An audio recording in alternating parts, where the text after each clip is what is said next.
ሰላም ጤና ይስጥልኝ እንደምን አላችሁ ውድ የቻናሌ ተከታታዮች እግዚአብሔር ይመስገን እኔ ሰላም ነኝ። ዛሬ ደግሞ ከምንጊዜውም ለየት ያለና የሚጣፍጥ የፈጢራ መልዋ አሰራርን ይዤላችሁ ቀርብ ያለው እስከ መጨረሻው ከኔ ጋር ሆኑ። ከዛ በፊት ግን ለቻናሌ አዲስ ከሆናችሁ ሰብስክራይብ በማድረግ ተቀላቀሉኝ። ሀሳብ አስተያየት ካላችሁን ኮሜንት ላይ ጻፉልኝ። ላይክ እያደረጋችሁ አብራችሁ ይሁኑ። ወደ አሰራሩ እንሄዳለን። እዚህ ጋር ጉድጉድ ያለ እቃ እናዘጋጅና የተጠቀምኩት የፍርኖ ዱቄት መጠን 450 ግራም የፍርኖ ዱቄት እጠቀማለሁ። ከዛ ሌሎቹን ግብአቶች ደግሞ ላሳያችሁ። ጨው ነው፣ ግማሽ ሻይ ማንኪያ እንደ ፍላጎታችሁ መጨመር ትችላላችሁ። ሌላኛው እርሾ እጠቀማለሁ። እኔ እስከዛሬ እንግዲህ በእርሾ ሰርቼ አላውቅም። ዛሬ እርሾ ግማሽ ሻይ ማንኪያ ደረቅ እርሾ፣ ቤኪንግ ፓውደር ግማሽ ሻይ ማንኪያ እንዲሁም ስኳር 1 ሾርባ ማንኪያ አድርጌ ሁሉንም ግብአቶች አንድ ላይ እቀላቅላቸዋለሁ። እንግዲህ ሁሉ ጊዜ ፈጢራ ስንሰራ የምንጠቀመው ዱቄት፣ ጨውና ውሃ ነው እና ዘይት። ዛሬ ግን እኔ ለየት አድርጌ ነው የምሰራው። በጣም ቆንጆ ነው። ለአሰራር ደግሞ በጣም ቀላል።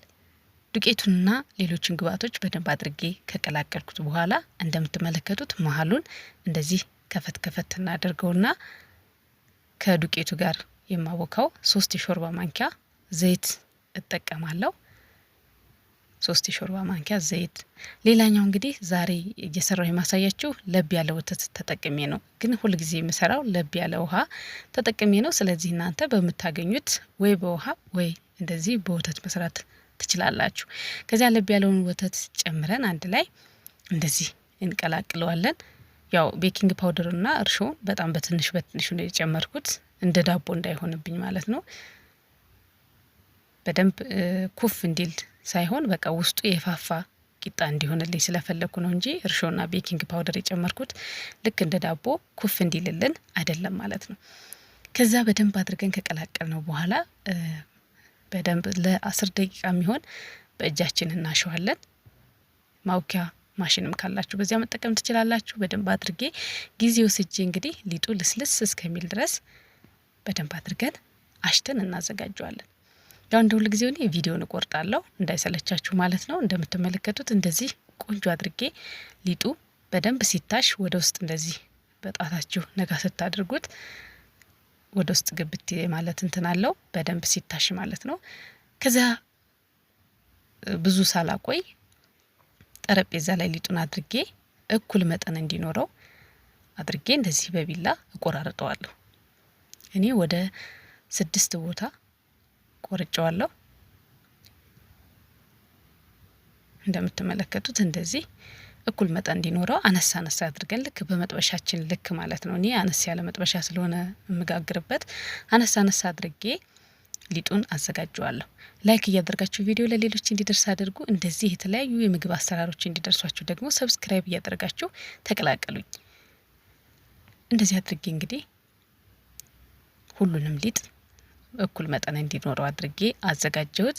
ከዛ ለ20 ደቂቃ የሚሆን አረፍ እንዲል ልክ ስትዳምጡት እንደፈለጋችሁት እንዲዳመጥላችሁ ያደርጋል።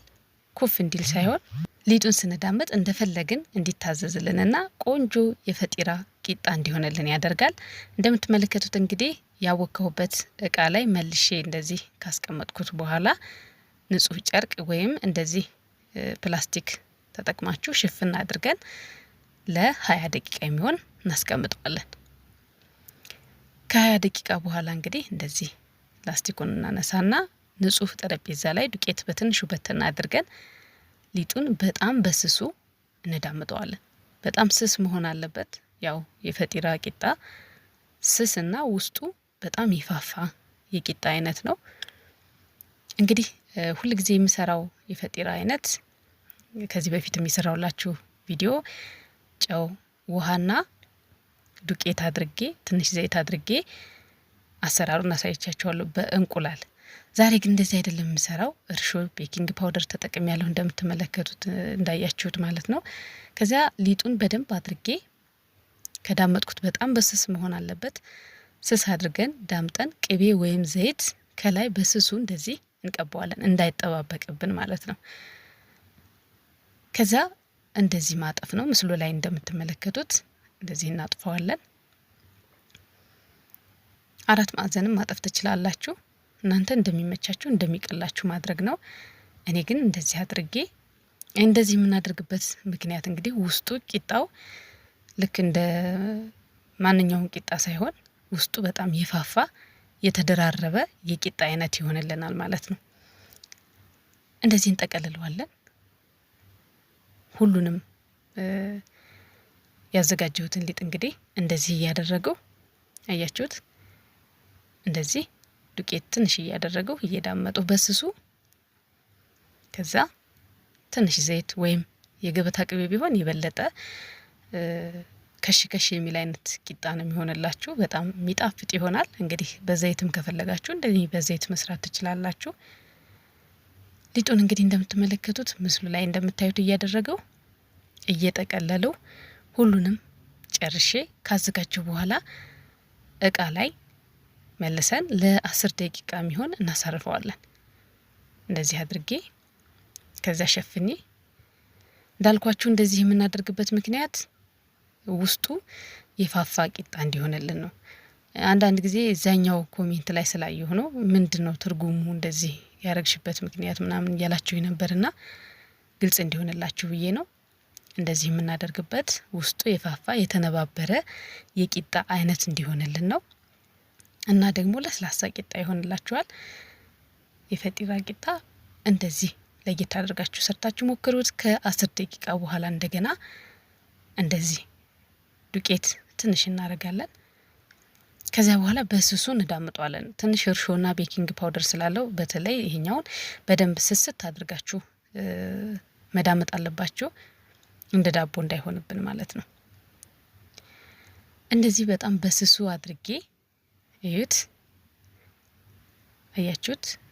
እንደዚህ ቆንጆ አድርጌ ዳምጬ ካዘጋጀሁት በኋላ በመጥበሻ ነው እኔ የምጋግረው። በእንጀራ ምጣድም ሊሆን ይችላል፣ በምታገኙት መጋገር ትችላላችሁ። እንደምታዩት ዘይት መጥበሻችን ከቀባን በኋላ ከዚያ ያዘጋጀነውን ዳምጠን ያዘጋጀነውን ቂጣ እናደርግና እንደዚህ አልፎ አልፎ ነካ ነካ እያደረጋችሁት ማለት ውስጡ እንዲነፋ ማለት ነው። ቶሎ ገልበጥ እናደርገዋለን። እያገለባበጥን ነው የምናበስለው። ትንሽ ዘይት አደረኩበት፣ የበለጠ ከለሩ ወርቃማ እንዲሆንላችሁ ያደርጋል። ግን በስሱ ነው የምንቀባው ዘይት ማለት ነው፣ ድርቅ እንዳያደርግብን። እየገለባበጥን እንግዲህ ቆንጆ ከለርና ለስላሳ ቂጣ እስከሚሆንልን ድረስ እንደዚህ እናበስለዋለን። አያችሁት? እንደዚህ እያገለባበጥን መብሰል ነው። ላይክ አድርጉ። ቪዲዮ እንግዲህ ለሌላ ሰዎች እየደረሰልኝ አይደለምና ላይክ እያደረጋችሁ እናንተ በቅንነት ቪዲዮ ለሌሎች እንዲደርስ አድርጉ። እንግዲህ እንደምትመለከቱት እንደዚህ ቆንጆ ቂጣ እየጋገርን እንጨርሳለን። እኔ ያው ቪዲዮን ማሳጠር ስላለብኝ እናንተም እንዳይሰለቻችሁ ስለማስብ እንደዚህ እያደረጉ ቪዲዮን ቆርጬ አዘጋጃለሁ። በመሀል አንዳንድ ድምጽ እየገባብኝ ስለሆነ ስርቅ እያደረገኝ ነው፣ ይቅርታ ጠይቃለሁ። እንደምትመለከቱት እንግዲህ የሚያምር ወርቃማ ከለር እስከሚሆንልን ድረስ እንደዚህ አድርገን ቆንጆ አድርገን ጋግረን እንጨርሳለን። እስቲ እንደዚህ ሰርታችሁ ሞክራችሁ የምታውቁ በዚህ አጋጣሚ ሌሎች ግብአቶች የምትጠቀሙትን ኮሜንት ላይ ጻፉልኝ።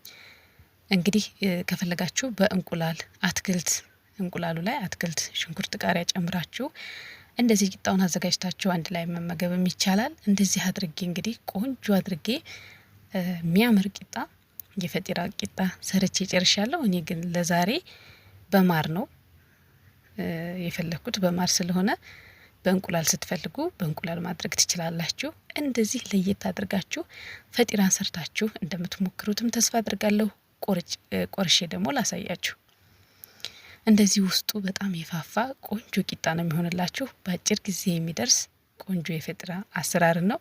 እንግዲህ በማር ነው ለዛሬ እየሰራ ያሳየኋችሁ። ስለተከታተላችሁኝ ከልብ አድርጌ አመሰግናለሁ። መልካም ጊዜ